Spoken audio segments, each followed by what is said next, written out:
어제 우리는 이 호세아 선지자의 세 자녀 이름의 뜻이 무엇인지를 이제 살펴보지 않았습니까? 큰아들 이름인 이스라엘은 예후에 의해 대량 학살이 일어난 그 지역 이름이라고 그렇게 말씀을 드렸고요. 그 둘째 딸 이름인 그 로루하마는 그 긍휼을 받지 못한 사람 이런 뜻이고, 그 다음에 막내 로암미는 그 백성이 아님 이런 뜻을 가진 이름이라고 말씀을 드렸습니다. 근데 이제 이 이름들의 그 공통점이 뭐냐 하니까 하나님께서 이런 좀 이상한 이름을 지으라고 그러시면서 이제 이 세 이름의 의미를 부여하는 것을 보니까 셋 다 그 타락했던 그 당시 이스라엘 백성들과 관련이 있다는 겁니다. 그래서 이제 그 세 자녀 입장에서 이 이름을 받은 세 자녀 입장에서의 그 말씀은 내일 살펴볼 생각이고요. 이제 오늘은 이 세 이름을 가지고 하나님의 심정이 그거 아닙니까? 이런 이름을 주실 때 하나님은 이걸 매개로 해서 타락한 백성들이 회개하기를 원하시니까 이제 이 세 이름을 매개로 해서 오늘 우리가 하나님 주시는 그 경고의 메시지를 좀 이제 찾아보려고 하는데요. 자, 먼저 그 큰아들 이름인 이스라엘과 관련해서는 4절입니다. 여호와께서 호세아에게 이르시되 그의 이름을 이스라엘이라 하라. 조금 후에 내가 이스라엘의 피를 예후의 집에 갚으며 이스라엘 족속의 나라를 폐할 것임이니라. 자, 여기 보면 하나님께서 이 예후의 집을 그 망하게 하시겠다, 그런 말씀이 나오는데요. 사실 이것도 좀 해석이 좀 난해한 구절입니다. 사실 예후가 패한 아합 왕은 하나님 보시기에 악한 왕들 중에 가장 악한 왕 중에 하나였거든요. 열왕기상 16장 30절에 보니까 오므리의 아들 아합이 그의 이전의 모든 사람보다 여호와 보시기에 악을 더욱 행하여, 이런 짓을 저지른 악한 왕 중에 악한 왕이 아합인데, 이런 악한 왕을 패한 것은 이거 잘한 거 아닙니까? 근데 왜 하나님께서는 그 예후의 집을 심판하시겠다, 왜 이런 말씀을 주시는가? 그것은요, 그 예후와 또 그 후대인 예후 왕조가 가진 두 가지 문제점 때문에 그렇습니다. 첫 번째 문제가 뭐냐? 이 권력을 잡은 예후 왕조가 자기들이 패한 오므리 왕조와 똑같은 타락의 길을 걸었기 때문입니다. 열왕기하 10장 30절에 보면 이런 말씀이 나옵니다. 세 번역으로 보니까요, 주님께서 예후에게 말씀하셨다. 너는 내가 보기에 일을 바르게 잘하여 내 마음에 들도록 아합의 가문을 잘 처리하였으니 내 4대 자손까지는 이스라엘의 왕위를 지키게 될 것이다. 이걸 보면 그 아합 왕을 패한 것에 대한 심판이 아니에요. 하나님이 인정해 주셨거든요. 근데 그 다음 31절을 보십시오. 그러나, 이 성경에 있던 이 그러나라는 이 접속사가 항상 문제예요. 그러나 예후는 주 이스라엘의 하나님의 율법을 지키는 일에 마음을 다 기울이지는 못하였고 이스라엘로 죄를 짓게 한 여로보암의 죄로부터 돌아서지는 못하였다. 이게 어떤 상황인지 아시겠죠? 예후가 일어나 그 악한 아합 왕을 처단하던 그 초기에는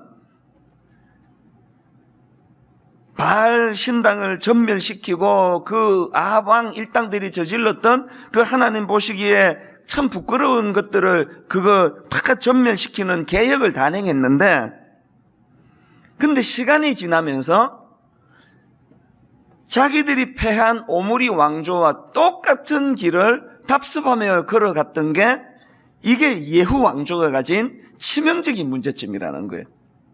여러분, 저는 이 본문을 묵상을 하면서요, 이 우리말에 그 욕하면서 닮아간다는 거 있지 않습니까? 그렇게 막 피가 끓게 신학교 처음 들어가가지고 기성세대의 문제점을 비판하고 비난하고 이제 한국교회를 우리 시대가 개혁하자고 그렇게 꿈을 꿨는데 한 10년, 20년 지나면서 그 윗대 그 정치하는, 타락한 정치하는 그런 목사님들보다 훨씬 더한 길로 가는 이런 모습을 참 가슴 아프게 보는 게 현실이거든요. 저는 오늘 우리 청년들이 제 뒤에 이렇게 포진하고 있는 것 자체가 저는 가슴이 떨려요. 저는 어른들 모인데 부흥회를 해달라, 뭐 집회를 인도해달라는 아무 부담이 없습니다. 저는 저보다 동년배나 나이가 많은 어른들에 대해서는 하나도 부담이 안 가요. 뭐 어른이니까 내가 무슨 실수를 한들 뭐 귀엽게 봐주실 거 아닙니까? 그리고 어른들에 대해서는 항상 우리가 마음대로 비판할 수 있는 거 아닙니까? 제가 신학교 가가지고 특강할 때 또 신학교 가가지고 그 말씀을 전할 때 항상 그런 이야기를 합니다. 내가 이 자리 서기까지 집회 요청을 받고 얼마나 내가 여기 올까 말까 망설였는지 모른다고, 여기 설 자신이 없는 거예요. 그래서 제가 우리 청년들 보고 항상 하는 이야기가, 당신들은 우리 세대를 마음껏 비판해라. 그거 젊은이의 특권이다. 이찬수 목사가 그 기성세대 중에 한 사람이니까 내가 지금 도마 위에 올라가 있으니까 나를 마음껏 비판해라. 그리고 나를 극복해라. 단 준비하면서 비판해라. 준비하지 않고 기성세대에서 비판만 하면 20, 30년 지나 그 여러분의 다음 세대에게 더 비참하게 밟히게 될 것이다. 그런 이야기를 하거든요. 저는 물이 위에서 아래로 흐르듯이요, 제 윗대 뭐 우리 형님이, 전 막내로 자랐으니까 저는 제 형님이나 저희 누나들보다도 그 조카가 난 더 무서워요. 제 형한테 뭐 무슨 책 잡힐 일이 있겠습니까? 막내인데. 우리 조카들 앞에 제가 참 부끄럽지 않은 그런 어른이 되고 싶거든요. 삼촌이 되고 싶거든요. 오늘 여기 우리 청년들이요, 그렇게 피부 탱탱하게 저를 쳐다보고 있지만 뭐 언제까지 그럴 줄 아세요? 곧 이렇게 돼요, 곧. 그리고 이제 여러분들이 기성세대 젊은이들이 교회를 지금 많이 떠난다 그러잖아요. 지난 여름에 제가 만났던 그 목사가 그냥 성추행하고 이따위 짓이 난다고 나는 이제 교회를 떠날 거라고, 그런 청년에게 제가 사실은요 많이 나무라고 싶었거든요. 나무랄 수 있는 내용이 사실 많습니다. 그 젊은 시절에는 그렇게 꾸지람 들으면서 자라야 되는데 그 청년에게 가장 비극이 뭔지 아시잖아요. 이제는 꾸지람 들을 대상이 없어져 버린 거예요. 제가 그 청년을 나무란들 무슨 소용이 있습니까? 속으로 놀고 자빠졌네, 니나 잘해라, 성추행이나 하지 마라, 이런 생각을 하고 제 지적을 받을 건데요, 이게 저는 참 마음이 아프고 또 부끄럽고 미안하지만 여러분들이 이 젊은 세대가 그렇다고 해가지고 열받아가지고 나 교회 떠난다, 이제 난 교회 안 간다, 누구 좋으라고 그런 생각을 하면, 누구 좋으라고. 그럴수록 여러분이 더 매달려야죠. 이 어른들 세대가 그냥 엉망으로 만들어 놓은 한국 교회를 우리 세대가 되돌려야 되겠다 그러면, 교회 떠난다 그러면 안 되는 거죠. 예후 왕조가 그 앞에 있던 오므리 왕조를 개혁을 단행하고 그렇게 자기들이 멋지게 출발을 했지만 나중에 똑같이 하나님 앞에서 부끄러운 자리에 빠진 이것이 우리에게 얼마나 무서운 교훈을 주는 거예요. 그래서 저는 하나님 앞에서 오늘 우리 청년들을 특별히 축복하기를 원하는데 진심으로 바라고 또 바랍니다. 우리 신학을 하고 목회하는 목회자들은 저를 위시한 저희 세대를 비판하고 저희 세대를 극복해서 저희 세대가 저질러 놓은 수많은 잘못된 것들을 청산하는 참 아름다운 후배 목회자들이 양산되기를 바라고요. 오늘 여기 이 새벽에 말씀을 삼은 우리 청년들, 젊은이들은 우리 같은 부모 세대가 저질러 놓은 수많은 잘못된 것들 진심으로 여러분 미안하고 또 미안한데요, 용서를 구하는데요, 여러분 세대는 이것들을 청산하고 개혁하는 그런 세대가 됐으면 좋겠습니다. 우리를 답습하지 않으시기를 바라요. 이게 예후 왕조가 하나님 앞에 심판을 받는 잘못된 모습이고요. 그런가 하면은 예후 왕조의 두 번째 문제점이 뭐냐 하니까, 그러면 왜 예후 왕조가 시간이 지나면서 오므리 왕조와 똑같은 타락의 길을 걷게 됐나? 그들의 잘못 두 번째가 뭐냐? 그건요, 개혁의 첫 출발이 온전하지 않은 개혁이었기 때문에 그렇습니다. 열왕기하 10장 28절을 보세요. 예후가 이와 같이 이스라엘 중에서 바알을 멸하였으나 이스라엘에게 범죄하게 한 느밧의 아들 여로보암의 죄, 곧 베델과 단에 있는 금송아지를 섬기는 죄에서는 떠나지 아니하였더라. 이해가 되세요? 예후가 단행한 개혁의 문제점이 뭔가 하면은 바알은 멸하였지만 금송아지를 섬기는 죄는 청산하지 않은, 온전하지 않은 개혁이었다는 거예요. 저는 여기 나오는 이 예후의 모습을 보면서 야고보서 2장 10절 11절 말씀이 떠올랐는데요. 누구든지 온 율법을 지키다가 그 하나를 범하면 모든 범한 자가 되나니 간음하지 말라 하시니가 또한 살인하지 말라 하셨은즉 내가 비록 간음하지 아니하여도 살인하면 율법을 범한 자가 되느니라. 두려운 마음으로 이 말씀을 받아야 돼요.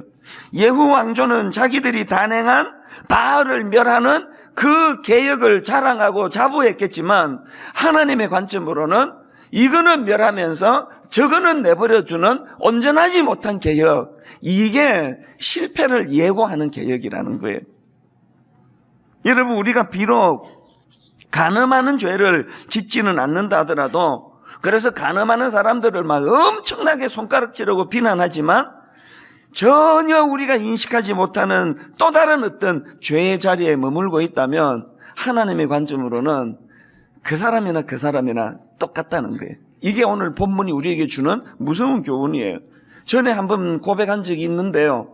한 5, 6년 그 어간으로 막 대형교회 목사님을 위시해가지고 막 이게 뭐 무슨 일인지 막 정신을 차릴 수 없도록 목사님들의 타락 소식이 막 줄줄이 나오던 그 시기가 있었지 않습니까? 이게 뭐 신문을 펼치기가 두려울 정도로 막 계속 그런 무슨 성적인 타락, 또 교회 재정 공금 뭐 이런 연일 터질 때요.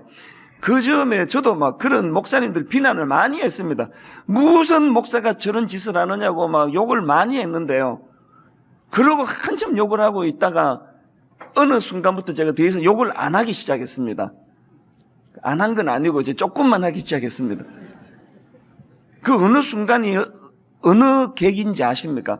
한창 제가 그렇게 성적인 문제 또 재정적인 문제로 타락한 목사들을 제가 비난하고 있을 때 제가 하나님께 경고를 받았습니다. 그 다음은 네 차례야. 이게 얼마나 무서운 경고예요. 그 다음은 제 차례라는데 제가 누구를 비난할 엄두가 나겠습니까? 나는 간음하는 짓 안 했다. 나는 성도 성추행 안 했다. 나는 교회 재정 공금 손 안 댔다. 이것 가지고 막 비난하고 있을 때 혹시 제가 예후처럼 이 문제는 제가 지금까지 하나님 앞에 부끄럽지 않은 모습인지 모르지만 전혀 나도 인식하지 못하는 어떤 부분에 불씨를 키우고 있지는 않은지 이거에 대한 경고를 주셨다고 저는 생각합니다. 여러분, 그 손가락만한 작은 구멍이 둑을 무너뜨리고 작은 불씨 하나가 큰 불을 일으킨다는 말이 있지 않습니까? 오늘 우리 특별 새벽 부흥회를 통해서 우리 젊은이들로부터 시작해서 우리 기성세대에 이르기까지 내 안에 나도 인식하지 못하는 이 작은 불씨가 없는지 이걸 점검하는 그런 새벽 부흥회가 되시기를 바랍니다. 이게 이스라엘이라는 그 큰아들 이름을 통해 우리가 얻게 되는 교훈이고요. 그런가 하면은 둘째 딸 로루하마라는 이름과 관련해서 우리가 살펴봐야 될 게 뭐냐? 자, 6절입니다. 고멜이 또 임신하여 딸을 낳음에 여호와께서 호세아에게 이르시되 그의 이름을 로루하마라 하라. 내가 다시는 이스라엘 족속을 긍휼히 여겨서 용서하지 않을 것임이니라. 자, 이 말씀을 통해서는 우리가 뭘 점검해야 되느냐? 지난번에도 말씀드렸지만요, 하나님은 사랑이시지만 그러나 불의에 대해서 적당히 타협하고 적당히 넘어가는 차원의 사랑이 아니라고 말씀을 드리지 않았습니까? 그렇기 때문에 우리가 반드시 죄 문제를 해결하지 않고는 진도가 나가지 않습니다. 이 죄 문제가 해결됨으로부터 영적인 부흥이 시작되고 죄 문제가 해결됨으로부터 내 안에 두려움의 문제가 해결되기 시작하고 죄 문제가 해결됨으로부터 모든 이 열쇠가 다 제공이 되는데요. 그렇기 때문에 이 회개라는 게 얼마나 중요합니까? 고든 맥도날드 목사님이라고 아시죠? 그 세계적으로 존경을 받는 유명한 목사님입니다. 내면 세계의 질서와 영적 성장, 이분이 쓴 이 책은요, 제가 지금까지 제가 읽었던 수많은 책들 중에 베스트 10을 꼽으라면 그 10권 안에 들어가는 책이에요. 그런데 사실은 이분이요, 인생에 큰 위기가 찾아온 분이에요. 그 내용을 그 모 방송에서 언급된 그 내용을 제가 좀 읽어드리려고 하는데 한번 들어보십시오. 고든 맥도날드 목사님에 관한 내용입니다. 내면 세계의 질서와 영적 성장 등 다수의 베스트셀러로 유명한 고든 맥도날드 목사. 그는 30여 년 전 당시 자신이 담임으로 있던 미국 그레이스 채플 예배 시간에 자신이 간음죄를 저질렀다고 고백한 뒤 곧바로 물러났습니다. 빌 하이벨스 목사 등 고든 맥도날드를 아끼는 목회자들이 모임을 만들어 그와 그 가족의 치료를 도왔고 결국 그는 교회에 돌아왔습니다. 3년, 죄의 고백부터 치료, 공적인 회개까지 걸린 시간입니다. 고든 맥도날드 목사의 사례는 비록 외국이긴 하지만 시사하는 바가 적지 않습니다. 저는 이 기사를 읽으면서 진짜 부러웠습니다. 정말 부러웠어요. 정말. 왜? 오늘 대한민국 교회에 이런 사례가 단 한 번도 없었기 때문이에요. 문제가 뭡니까? 성적인 죄를 저지르든 금전적인 죄를 저지르든 이런 문제에 노출된 목회자가 지금까지 3년이라는 이 긴 시간 동안 그 문제를 스스로 고백하고 오픈하면서 그 부끄러운 자기의 수치를 드러내고 도움을 청하면서 3년이라는 이 긴 시간 동안 회개하는 모습을 보여준 유례도 없을 뿐더러 한국 교회 앞에 왜 고백을 못하는지 아세요? 한국 교회 성도들이 갖고 있는 그 경직이 뭘까요? 한국 교회의 어떤 목사가 고든 맥도날드 목사처럼 설교하다가 사실은 내가 이런 성적인 죄를 지었다고 고백하는 순간 3년의 치료가 아니라 30년의 치료를 해도 용서하지 않는 경직된 분위기, 이게 오늘 우리의 분위기 아닙니까? 이게 참 가슴이 아픕니다. 하나님 나라의 관점으로는요, 우리가 온전하지 않다는 것을 용납하시는 분이 하나님이세요. 그래서 다윗이 그 사례 아닙니까? 어떤 죄도 짓지 않도록 결벽증에 빠진 하나님이 아니에요. 우리의 약점을, 연약함을 용납하시는 분이에요. 그래서 죄 짓지 않으려고 안간힘을 쓰는 이것도 중요하지만 초점이 거기만 머물러서는 안 됩니다. 안간힘을 쓰다가 약해서 자빠지고 약해서 넘어질 때마다 고든 맥도날드 목사님처럼 부끄럽지만 하나님 앞에, 사람 앞에 그 문제를 정직하게 고백하고 도움을 구하고 치료하며 회개하는 과정이 일어났으면 좋겠고요. 그리고 또 성도들은 그걸 용납하고 수용할 수 있는 이런 분위기가 되면 얼마나 좋겠습니까? 한번 매장시키면 그 사람 끝장나는 이런 분위기. 저는요, 제가 참 존경하는 그 친구 목사님이 있는데 제가 이분을 왜 존경하느냐, 깜짝깜짝 놀랄 고백을 해요. 한 번은 이 친구 목사님하고 교제를 하는데 무슨 이야기를 하는가 하니까 자기는 거의 날 때부터 그런 태생적으로 자기가 그렇다고 성적으로 약화되는 거예요. 그래서 이렇게 여성을 보면은 늘 자기가 성적으로 흔들린다는 거예요. 그래서 이게 자기가 스스로 자기를 진단하는 고백이에요. 나는 성적으로 약하다. 여성도를 볼 때마다 항상 그 부분에 대해서 자기가 두려움을 느낀다 그러는데, 제가 이 목사님은 존경하는 게 뭔지 아십니까? 그 문제를요, 자기 사모님에게 고백을 했어요. 이게 진짜 어려운 거 아닙니까? 자기 사모님에게 자기의 문제를 고백을 하고 나 좀 도와달라고. 그래서 사모님과 더불어 이 문제를 같이 기도하면서 얼마나 지금 존경받는 목사님이 된지를 모릅니다.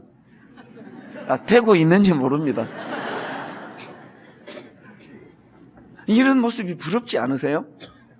여러분, 하나님께서 지금 둘째 딸 이름을 로루하마로, 내가 다시는 이스라엘 족속을 긍휼히 여겨 용서하지 않겠다, 2주 전에 말씀드렸죠. 이걸 글자 그대로 읽으면 안 된다고요. 이놈의 새끼 그냥 호적에서 팥버릴 거라라고 그렇게 그냥 아들을 향해 그 마음을 표하는 것은요, 나는 절대로 호적에서 안 팔 거야, 그 말이에요. 사실은 하나님의 이 심정을 좀 여러분 우리가 읽을 수 있다면, 그래서 저는 오늘 새벽이 긍휼을 받지 못한 사람이라는 뜻을 가진 로루하마가 하나님의 긍휼을 받아 누리는 이 루하마의 삶으로 바뀌어지는 이런 복을 여러분 이 새벽에 누리게 되시기를 바랍니다. 이것이 가능하기 위해서는 내가 오늘부터 죽을 때까지 나 죄 안 지을 거야 라고 그렇게 결단하는 게 아니라 고든 맥도날드 목사님처럼 어떤 내가 부끄러운 자리에 빠졌든지 그 문제를 하나님 앞에 고백하고 또 그런 자리에 빠지지 않도록 심지어는 자기 아내에게 내가 다른 여자에게 내가 성적인 충동을 느낀다는 이런 부끄럽게 부끄러운 이야기를 당신이 나 좀 도와달라고 그렇게 고백할 수 있는 그 목사님과 같은 그런 모습이 참 우리 안에 일어나기를 저는 간절히 바랍니다. 그런가 하면은 세 번째로 그 막내 아들 이름이요, 로암미라는 이름과 관련해서 또 살펴볼 게 있습니다. 9절입니다. 여호와께서 이르시되 그의 이름을 로암미라 하라. 너희는 내 백성이 아니요 나는 너희 하나님이 되지 아니할 것임이니라. 제가 그 신학교 때 그 구약학을 가르쳤던 그 김희보 교수님이라고요. 그분이 쓴 책에 보니까 여기 나오는 나는 너희 하나님이 되지 아니할 것임이니라라는 이 말씀을 나는 너 편이 되지 않을 것이다. 나는 너를 위해 있지 않다. 그러니까 이렇게 해석할 수 있다는 그 글을 보고 나서 제가 너무나 많은 생각을 했습니다. 지금 하나님께서 로암미라는 이름을 주시면서 나는 너희 하나님이 되지 아니할 것이다. 나는 이제 더 이상 네 편 아니다. 나는 이제 너를 위해 존재하는 그런 하나님 아니다. 이런 말씀이 지금 선포되고 있는데요. 저는 그 내용을 읽으면서 시편 118편 6절 말씀이 불쑥 떠오르는 겁니다. 여호와는 내 편이시라. 내가 두려워하지 아니하리니 사람이 내게 어찌할까. 여기에 공식이 뭐예요? 여호와는 내 편이시라. 내가 두려워하지 아니하리니. 한국 교회는요, 여호와는 내 편이시라. 그래서 취직이 잘 될 거라고. 여호와는 내 편이시라. 그래가지고 부자 될 거라고. 여호와는 내 편이시라. 병 안 걸릴 거라고. 뭐 이렇게 자꾸 해석을 하지만 하나님이 주시는 전곡을 찌르는 말씀은 여호와는 내 편이시라. 그래서 내가 두려워하지 아니하리리. 하나님 편에 서 있는, 하나님이 편들어 주시는 인생의 가장 강력한 특징은요, 부자 되고 좋은 데 취직하고 이런 거가 아니에요. 하나님이 편들어 주시는 인생의 가장 강력한 특징은 두려움이 없는 게, 두려움이. 여호와는 내 편이시라. 내가 두려워하지 아니하리니. 오늘 여러분 왜 이렇게 두려운 거예요? 눈만 뜨면 두렵고, 자려고 누워도 두렵고, 길을 걸어도 두렵고, 취직을 생각해도 두렵고, 목회하면서도 두렵고, 왜 이렇게 두려운 거예요? 저는 최근에 다락방에서 살펴본 그 시편 3편 말씀을 묵상하면서 큰 은혜를 받은 적이 있는데 바로 이 질문에 대한 답을 제가 찾았기 때문이에요. 자, 시편 3편 다락방에서 다루었지만 한 번 더 보시겠습니까? 시편 3편 1절 2절 우리 같이 한번 읽어보시겠습니다. 시작. 여호와여 나의 대적이 어찌 그리 많은지요. 많은 사람이 나를 대적하여 말하기를 그는 하나님께 구원을 받지 못한다 하나이다. 이게 어떤 상황인가 하면은요, 그 성경의 시편 3편에 보면 맨 앞에 이런 말씀이 나옵니다. 다윗이 그의 아들 압살롬을 피할 때에 지은 시. 어떤 상황인지 알겠죠? 아버지로서 이것보다 더 비참한 게 있습니까? 자식이 권력에 눈이 어두워가지고 쿠데타를 일으킨 거예요. 아버지 목에 칼을 들이댄 거예요.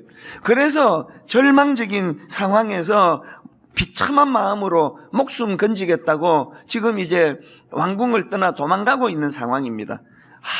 죽을 것 같은데 심의를 위시해가지고 그 주변에 그 못된 것들이 다윗을 조롱하고 비난하고 이런 상황이에요. 자, 이런 상황이니까 1절 2절 말씀이 와닿지 않습니까? 그런데 여러분이 다윗이 쓴 그 절망적인 상황에서 쓴 시의 거의 결론이라고 할 수 있는 6절을 한번 보십시오. 천만인이 나를 애워싸 진친다 하더라도 나는 두려워하지 아니하리이다. 금방 지금 말씀의 시작은 여호와여 나의 대적이 어찌 그리 많은지요. 내가 일어나 나를 치는 자가 많으니이다. 두렵게 시작했는데 어느 틈에 회복하고 이 6절 같은 고백을 하는 이 다윗의 모습이 너무 인상적인 거예요. 그래서 제가 이 6절 말씀을 가만히 분석하고 묵상하면 묵상할수록 너무 이게 저에게 감동이 되는 건데요. 자, 이 구조를 가만히 한번 보십시오. 지금 다윗이 이 6절에서 천만인이 나를 애워싸 진친다 해도 나는 두려워하지 아니하리이다, 이런 결론이 있기까지 지금 그 앞에 나오는 1절부터 5절까지를 보면 이게 전반부와 후반부로 나뉘어집니다. 1절, 2절이 전반부고요, 3절, 4절, 5절이 후반부고 6절이 이거에 대한 결론격이에요. 자, 전반부인 1절, 2절 다시 한번 읽어보시겠습니까? 여호와여, 나의 대적이 어찌 그리 많은지요. 일어나 나를 치는 자가 많으니이다. 많은 사람이 나를 대적하여 말하기를 그는 하나님께 구원을 받지 못한다 하나이다. 이 전반부는요, 절망적인 현실에 맞닥뜨린 다윗의 본능, 그 두려움을 그대로 피력한 말씀이에요. 그랬는데 3절부터 5절까지는 이 완전히 다른 모습의 말씀이 나오는데요. 3절부터 보십시오. 여호와여, 주는 나의 방패시요 나의 영광이시요 나의 머리를 드시는 자신이다. 내가 나의 목소리로 여호와께 부르짖으니 그의 성산에서 응답하시는도다. 내가 누워 자고 깨었으니 여호와께서 나를 붙드심이로다. 여러분, 지금 전반부인 1절, 2절하고 후반부인 3절부터 5절이 완전히 느낌이 다른 내용 아닙니까? 중요한 게 뭐냐면요, 방금 이 전반부 이 1절, 2절 현실에 맞닥뜨린 자기의 본능을 피력한 이 1절, 2절하고 거기에 하나님을 개입시키는 3절부터 5절 사이에 우리말 성경에는 이게 빠져 있는데요, 원어에는 3절 초반에 그러나라는 접속사가 있다는, 접속사. 이 그러나라는 접속사를 빼고 읽으면 이게 생뚱맞은 거 아닙니까? 1절, 2절은 전혀 다른 이야기, 3절부터 5절은 또 다른 이야기인데 이 그러나라는 접속사를 통해 가지고요, 이 1절, 2절과 3, 4, 5절을 연결시키는 가교 역할을 하더라는 거예요. 자, 이거를 가지고 다시 한번 이 전체 내용을 한번 가만히 한번 살펴보십시오. 여호와여, 나의 대적이 어찌 그리 많은지요. 일어나 나를 치는 자가 많으니이다. 많은 사람이 나를 대적하여 말하기를 그는 하나님께 구원을 받지 못한다 하나이다. 그러나 여호와여, 주는 나의 방패시요 나의 영광이시요 나의 머리를 드시는 자신이다. 내가 나의 목소리로 여호와께 부르짖으니 그의 성산에서 응답하시는도다. 내가 누워 자고 깨었으니 여호와께서 나를 붙드심이로다. 그 절망적인 상황 속에서 뭐라고 말합니까? 내가 누워 자고 깨었으니 불면증이 없다는 거 아닙니까? 그래서 제가 이 구절을 통해서 발견한 너무 소중한 메시지가 뭐냐? 여러분, 인생은 딱 두 종류밖에 없습니다. 한 종류는요, 살아가다 불안하고 두려운 일이 있을 때 3절로 넘어가는 그러나라는 사다리가 없는 인생이에요. 그러니까 1절, 2절에 갇혀 사는 인생이에요. 막 맨날 죽을 것 같고 맨날 두렵고 맨날 절망적이고. 그러나 두 번째 부류의 인생은 어떤 인생일까요? 1절, 2절과 같은 절망적인 상황이 맞닥뜨려질 때 3절로 연결되는 그러나라는 사다리가 있는 인생이에요. 사다리가 있어서 3절부터 5절로 건너가 하나님의 함께 하신, 하나님의 도우심, 내 편인 하나님의 일하심을 목도하는 인생이 있습니다. 그런 인생이 도달하는 결론이 6절이라는 거예요. 천만인이 나를 애워싸 진친다 하여도 나는 두려워하지 아니하리이다. 오늘 여러분이 막내 아들 로암미라는 이름이 가진 절망이 뭐예요? 나는 너희 하나님이 되지 아니할 것임이라. 나는 더 이상 내 편이 되지 않을 것이다. 나는 너를 위해 있지 않다. 이 절망적인 하나님의 말씀이 로암미가 오늘 이 새벽에 암미로 바뀌어지는 은혜가 있기를 바랍니다. 하나님이 내 편이신 인생, 절망적일 때 하나님이 시편에서 다윗이 방금 보여줬던 3절부터 5절까지로 나를 인도하시는 인생, 이게 가능하기 위해서 어떻게 해야 된다고요? 회개. 이 회개라고 하는 도구를 통해 그러나라는 사다리를 장만하는 귀하고 복된 여러분 되시기를 주님 이름으로 축복합니다. 오늘 여러분 첫날 첫 시간, 작년 이 시간에도 그렇게 했는데요, 한번 다 자리에서 일어나셔서 여러분 이 첫날 첫 시간 성령님의 은혜를 구하는 회개의 역사도요, 성령이 도와주지 않으시면 이게 불가능합니다. 하나님 이번 특세 동안 성령님이 주관해 주셔서 성령님이 기뻐하시는 회개의 자리로 나아가기를 원합니다.